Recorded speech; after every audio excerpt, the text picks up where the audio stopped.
Your resume gets you in the room, but your perspective is built off the clock.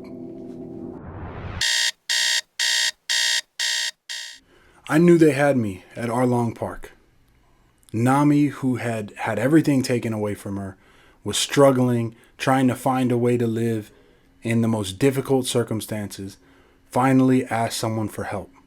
And Luffy, instead of giving her a speech, just takes his prized straw hat and puts it on her head, and he goes and handles business.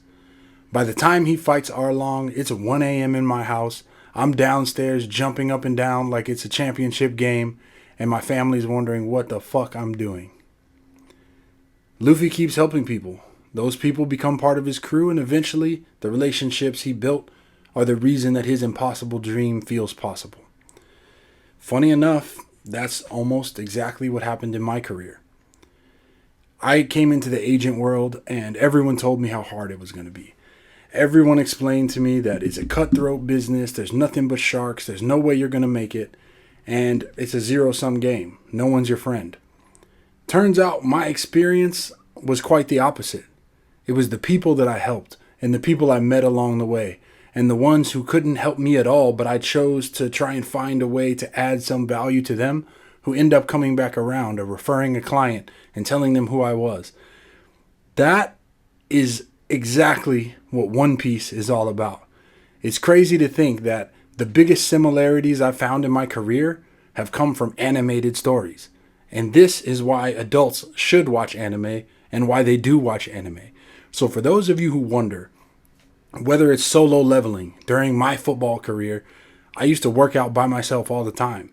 I was on a team where a lot of people weren't trying to go play in college, so I was in the gym by myself. So it's a show like Solo Leveling that's all about a guy just busting his ass and hustling on his own to level up. It's very linear, but there was a phase of my life where I really felt that energy. So when I watched Genu go through this, going from being the weakest hunter to one of the strongest, it resonates with me. When I watch Jujutsu Kaisen, it teaches you that sometimes the good guys don't always win. No matter how strong and gifted you are, sometimes you work hard and it doesn't pan out.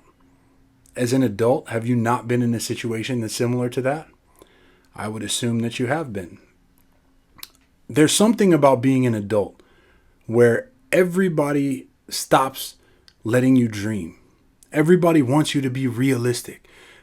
If you ask kids what they want to be when they grow up, everybody wants to be an athlete. They want to be they want to go to space. They want to do amazing things that everybody supports them, whether it's being the president, an astronaut, whatever. Kids dream big. And at some point in our lifetimes, people decide that that's not cool. What's your realistic goal? What do you actually want to do? And I hate that fucking question, honestly, because there's nothing stopping an 18 to 25 or even older. I mean, people go to law school later in life. There's so many people whose dreams are hampered just because of life and the people around them and their energy. And what I find in watching anime is it takes you into a world where dreams are possible. And you remember that little piece inside of you that said, man, I really wanted to be this. I really wanted to do that. And really, there's nothing stopping you.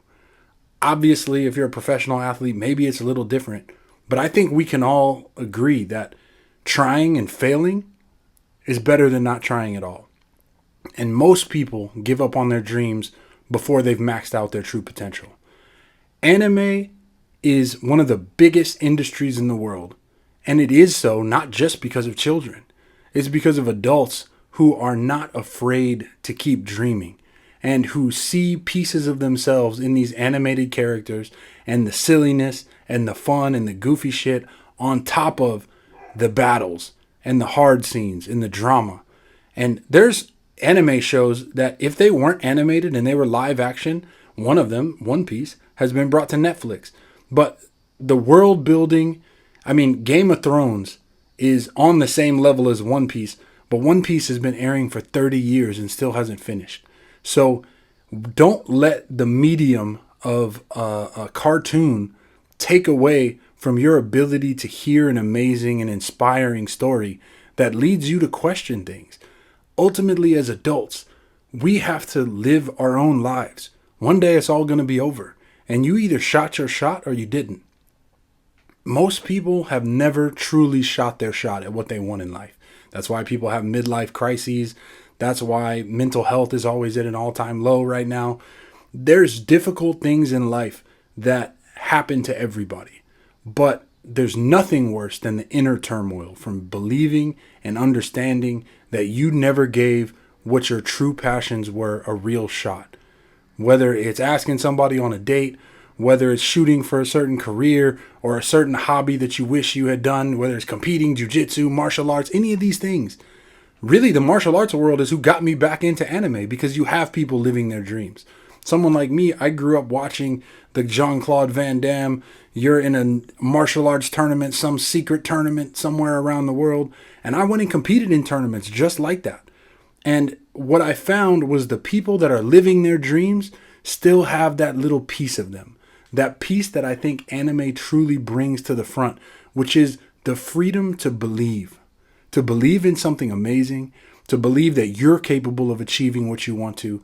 And I feel like too many people feel like the realism of life has to make you serious all the time, and you can't break character. But in reality, it's recapturing that inner joy that we all had and that inner spirit saying, why not you? Why can't you accomplish it? Somebody else is going to do it. Why can't you? And as an agent, I dealt with that for the last 10 years. 10 years I was in the game thick, working with athletes like Conor McGregor, Israel Adesanya, Johnny Walker. There's many. And to be able to do that when I'm sitting in Macau or Dubai or somewhere around the world where I'm just a kid from St. Louis, that took a level of dreaming and holding on to that dream and turning down better job offers that were more secure, but feeling like I wasn't done with my passion yet. Anime is a key to adults unlocking that piece of themselves again that allows them to dream, that allows them to chase things that they love, and to not listen to the naysayers. So when Luffy says he's going to be king of the pirates and you're about 8 arcs in, you actually start to believe him. Because the people he's met, the experience he's given, these are all things that add to who he is as a person. This is exactly what the corporate world is. This is exactly what the entrepreneurial business world is. There are no straight lines in life. And I think anime allows people to recapture what they once lost. I would implore you to think about the things in life that you hoped to accomplish. When you were an adolescent, when you were a kid, what was it that lit a fire in your heart that really made you want to go do something and you chose not to because of the criticisms, whether it's family, whether it's friends, relatives, your closest people are often sometimes your biggest detractors. Not that constructive criticism is a great thing, but that's constructive. There's other criticism that we all know is not. There's a lot of haters out here. Anime allows people to remember what it's like to believe, to dream big, and to go get it. So I would love for you to comment and let me know, what dream do you have that you're working on, or what dream did you have that you gave up on, that you still keeps you up at night when you're thinking about it. This is Off the Clock. Go watch some anime. Straw Hat Pirates forever.